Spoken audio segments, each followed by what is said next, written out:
This is Lainey Hawksma. I'm Senior Research Analyst here at Metrigy. Welcome to our webinar titled The CX Reality Check, What Consumers Actually Experience. Although we don't send out copies of this deck, a replay of the webinar will be available on the channel shortly after the presentation. Before we get started, please note that Metrigy owns the copyright to all content in this webinar. You may not use, post, print, or repurpose any of the material without the express written consent of Metrigy. You may retweet or share only the content that Metrigy posts on its social media sites. So with that, let's go ahead and get started on this consumer information.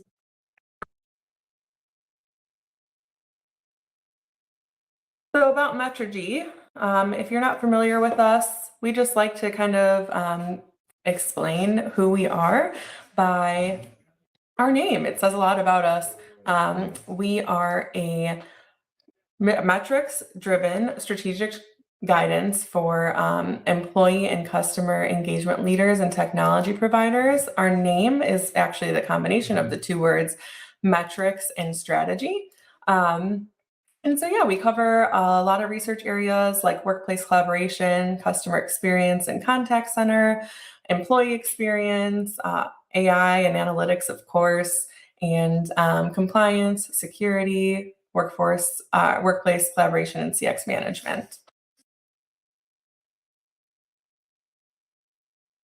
Metrigy, we help companies in a lot of different ways. We work with enterprise IT and CX leaders. We work with technology providers. We can do things like strategy sessions, analysis, assistance with vendor selections. For technology providers, we can provide product advice, message testing, marketing content based on our research and custom research studies. And then all companies, we offer our research and advisory service, where you get access to all of Metrigy's research and custom projects and more. And then we also do our Metricast market forecast. You'll get access to our buy-side market forecasting. It also includes our quarterly market shares and things of that nature. So for this study specifically in this deck, we surveyed 503 consumers in the US and Canada. They must have contacted a company for customer service within the last 2 years. And this study was conducted in November of 2025. So we'll start off with just overall customer service.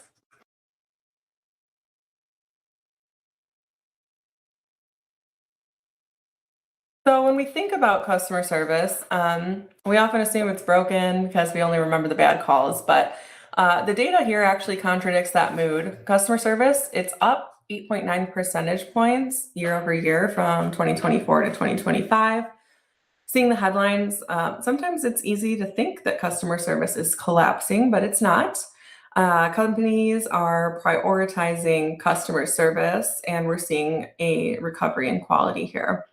However, looking at the generational divide, if you're pleasing a baby boomer, that's easier. But the younger generation is the most difficult to please. So as I mentioned, it's trending better. The biggest, I guess, section here and how it's changed over the last year is no change. But, if you see this comparison chart on the right here, there's a 16.8% decrease in gotten worse and a 5% increase in gotten better from 2024. So we asked about industries as well for consumers.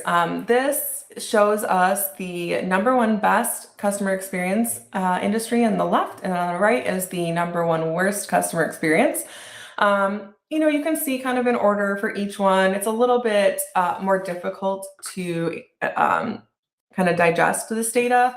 So what we went ahead and did was a chart like this, where we subtracted the percentage selecting the worst CX from the best CX to get a delta for CX by industry. So among the positive delta scores here, all but healthcare also scored a positive delta for the implementation of AI, which we'll go to next. But for here, we see that retailers, financial services companies, healthcare, hospitality, and professional services all got a positive delta. So similar story here, but this is asking which of the following industries has most effectively and least effectively implemented AI in their customer service. So when we do the delta chart here, we see that retailer, utility, financial, hospitality, professional service, and telecommunications are all netting a positive delta here for AI implementation.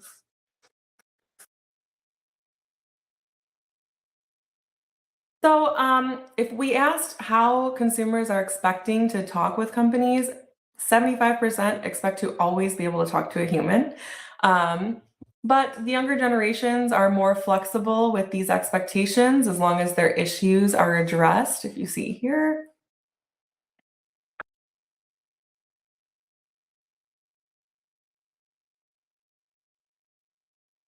and most consumers are finding technology positive for interactions, especially those under 45 years old. We see a positive impact for the majority, 52% with over the past year. But if we look here at this pink circle, we see that those consumers under 45 years old are showing a much higher agreeing of positive experiences compared to those older age bands here. If we look, year over year, we're seeing some positive trends. The positive had a little bit of a blip last year, or third quarter of 2025. Fourth quarter, it went down a little bit, but we also are seeing a decrease in the no's. So we're going to keep tracking this over time.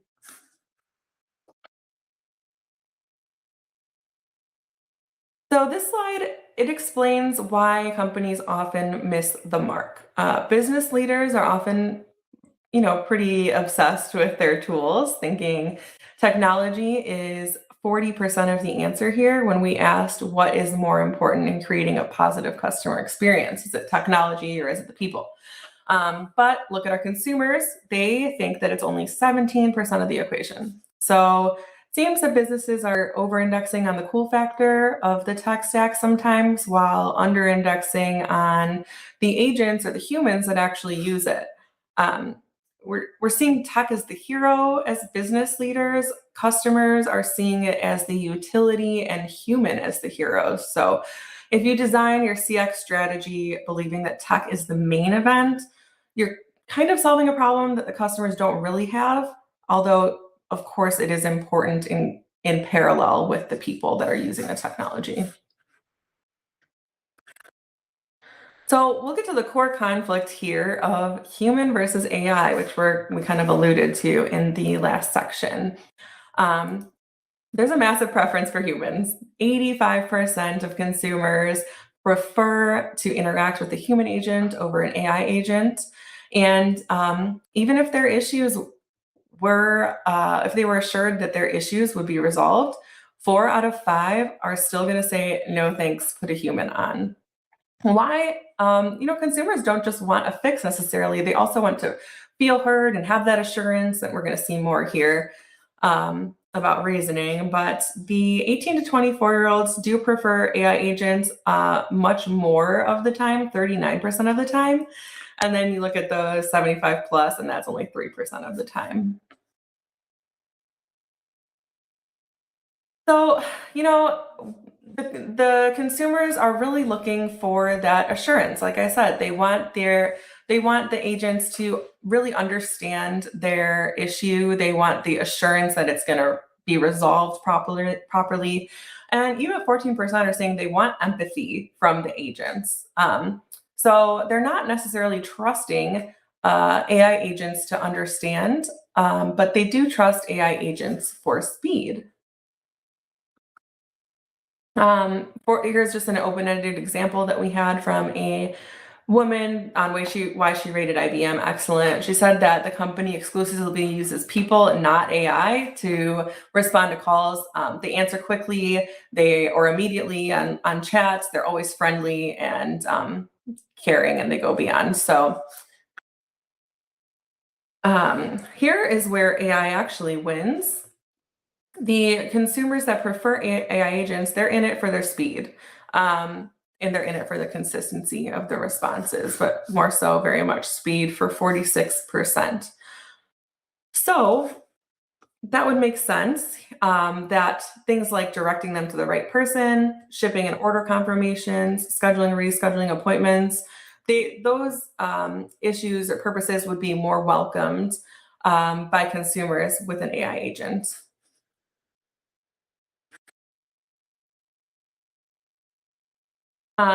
So we just did the comparison here. Which would be better, a human agent or a AI agent?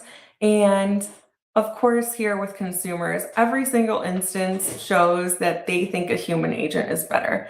Now, as you look down towards the bottom, it does get a little bit closer. Password resets, confirmations of deliveries, even product information gets a little bit closer, yet it's still a preference for human agents. And so we did a comparison here with our customer experience optimization research study, which pulled IT, CX, and business leaders. And there was 656 companies in that study. And here, what we're finding is that businesses found AI agents better in all categories except for complaints and refunds. And then, like as you can see, change appointments or questions about policies were approximately 50-50. But compared to consumers, businesses do find AI agents better in every single circumstance. Identity verification and billing inquiries seem to be the biggest differences. These instances, consumers may be seeking some empathy from humans instead of feeling frustration with an AI agent. If you look at the business data, you would really think that AI is ready to run the whole show. And logistically, it very well may be, but the consumer data is showing us a sea of red flags. Consumers aren't just preferring human agents for some things at this point, they literally think that they are better at everything at this point.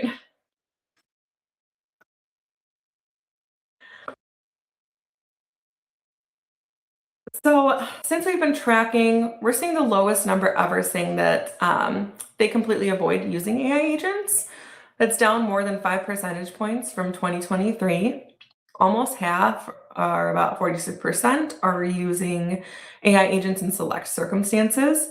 And one way we can look at AI, at least from a consumer viewpoint, is kind of like a grocery store express lane. So it's great for 10 items or less. It's great for smaller issues. But if you got a full cart and a complicated coupon, you're going to need a human. So consumers are smart. They understand that AI is faster, but they also know that humans are better at empathy. They're better at understanding their complex issues or maybe a unique issue that isn't resolved as quickly with a bot.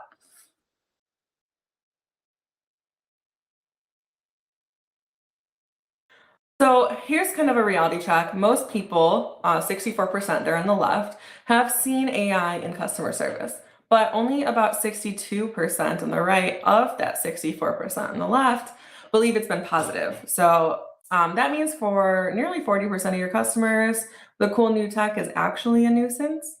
So as we look at age band, the AI agent impact shifts from positive to negative, from the younger generations to older generations, kind of a theme going on throughout this study. So, though most consumers have seen a positive impact, 60% in AI, fewer have a positive outlook for the next couple of years. We see a 47.5% positive outlook for the next couple of years. Um, 15% saying they expect no change, and then 37% have a negative change. Compared to last year, consumers do have a slightly less positive outlook. So moving on to consequences. What happens when consumers have bad experiences? Well, baseball rules kind of apply here. 3 strikes, you're out. On average, consumers stop doing businesses with companies after 3 bad experiences, which was up from only 2.7 bad experiences in early 2025. But look at this scary number: 38% leave after just 1 strike. And in a competitive market, loyalty is extremely fragile here. They don't just leave quietly either. If you see the top band, 41% tell their friends and their family about their bad experience. Only 33.8% of consumers say that companies deliver excellent customer service with nearly every interaction. 37.8 said it happens some of the time. And this is kind of concerning. Only a third of customers believe that they're going to get good experience every time. The rest may feel like they are playing roulette. They will get a good agent who knows what they're doing, or are they going to get the new guy that puts them on hold? Consistency is actually more important than companies may understand. Consumers really just want to know that they're not going to be wasting their time.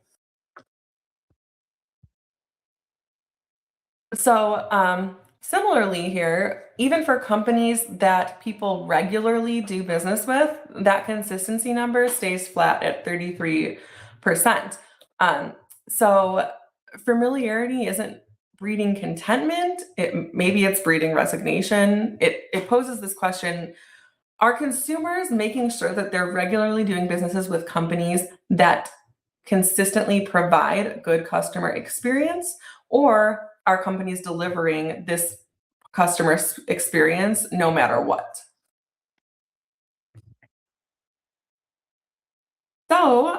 Let's name some names. We asked consumers here. We didn't just place a drop down. We had a type open here. Just to name some companies that provide excellent and poor customer service. Um, Amazon is winning on the left, specifically because of the words hassle-free and easy. They've removed the friction. They're also on the right-hand side too for worst, as well as Walmart. It's best and it's worst. It perfectly illustrates the consistency problem we just talked about. So depending on the store, depending on the day, a customer can have a 5-star experience or a 1-star nightmare. And when we look at the poor ratings of telecom companies like Comcast or AT&T, complaints are almost always about access. So long hold times, hard to reach, rude interactions. People aren't just even mad about their bill, they're mad that it's so hard to fix the problem. So, how consumers are connecting, we'll talk about the channels here. Phone is still king. It's used by 70% of consumers, ahead of email by 10 percentage points. So that makes it here the most common method, but it is also the most preferred and the fastest method, according to consumers. It's most preferred by 23 percentage points, and it's the fastest by 18 percentage points. It's companies, they've spent billions of dollars on digital transformation, chatbots, apps, AI. Yet when the chips are down, what do consumers do? They pick up the phone and call. It's still largely the first choice by almost 30 percentage points, but it doesn't represent the majority if you're combining all the other options.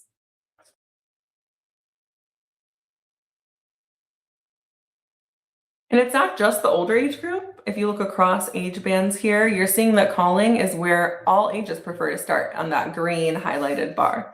The second method varies by age group, whether that's emailing, going into a physical location, or self-service on a website or with web chats. But calling is often viewed as the fastest way to solve a real problem. Consumers think, if I text you, I might have to wait a few minutes for each reply. If I call, we can fix it now. Though with that mindset does come high expectations on wait times, because most consumers want a sub 3-minute wait time.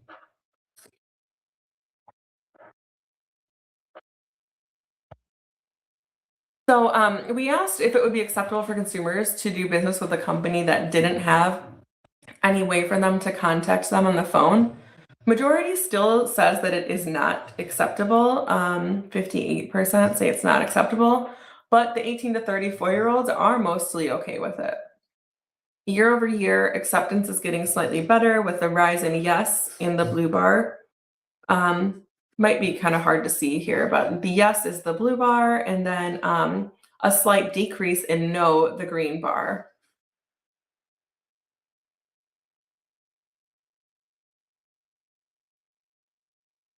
So 64% of consumers, they're getting transferred half the time or more, with 21% saying that they're getting transferred for almost every interaction. I would say this is kind of the low hanging fruit for improvement. In an era where my phone tells me exactly where I am, what I just bought, why do I have to tell you three different times and three different agents my account numbers and my issues? It seems like that should be a much more seamless transition. So we'll move on to proactive outreach, the rules of engagement here.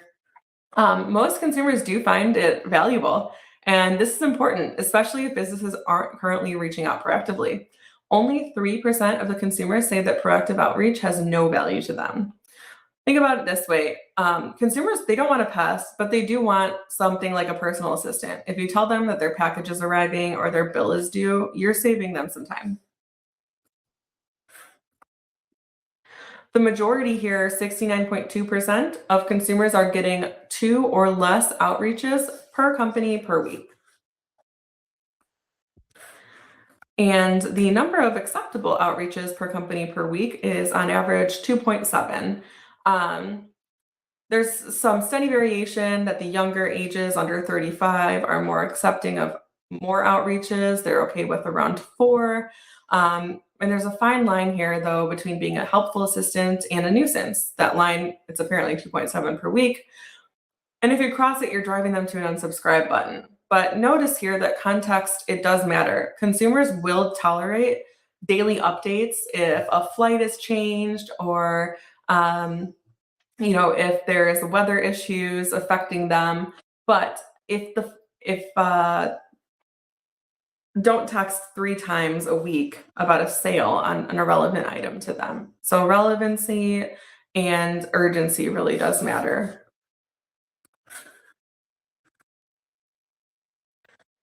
Oh, I skipped one.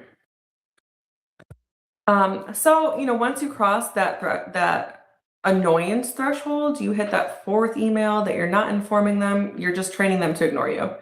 Looking at this chart, the number one reason people do unsubscribe, it's not irrelevant content, it's volume.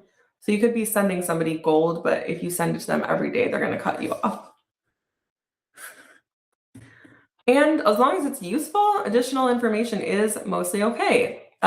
Speaking of sales, consumers that call for other help are more accepting and trending towards more willing to get additional information from a customer service center as long as it's relevant. If you look at the green bar, they don't mind a sales pitch as long as the information is useful to them, which is the largest response this year, taking over not wanting to hear it, which is the blue bar. 27% are happy to listen to the additional information, even if it's not useful to them. So yes, while it may be a nuisance to 36% of customers, giving them the option to hear the pitch is definitely a good idea.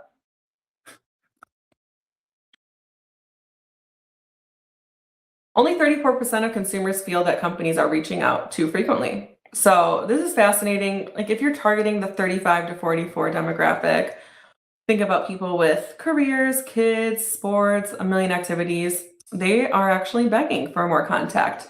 They're too busy to track their lives. They need you to tell them what to do next. I can absolutely attest to that with my young children's.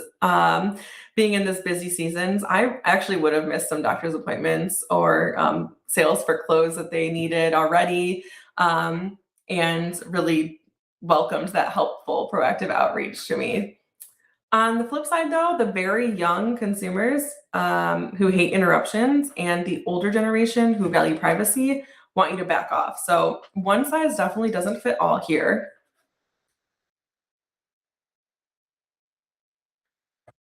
So if you take one thing away from this deck, it's to invest in AI to make things fast, but invest in humans to make things right. That data proves that consumers, they do want both, but they trust people more than they trust the AI agents, at least for now. The AI tools at our disposal, they're incredible, but they're not a universal fix. True CX success comes from introducing AI more as a concierge to handle the logistics and the speedy things while reserving your people to handle the relationship, building and keeping trust, and creating loyalty and referrals from a reputation as a wonderful customer experience company.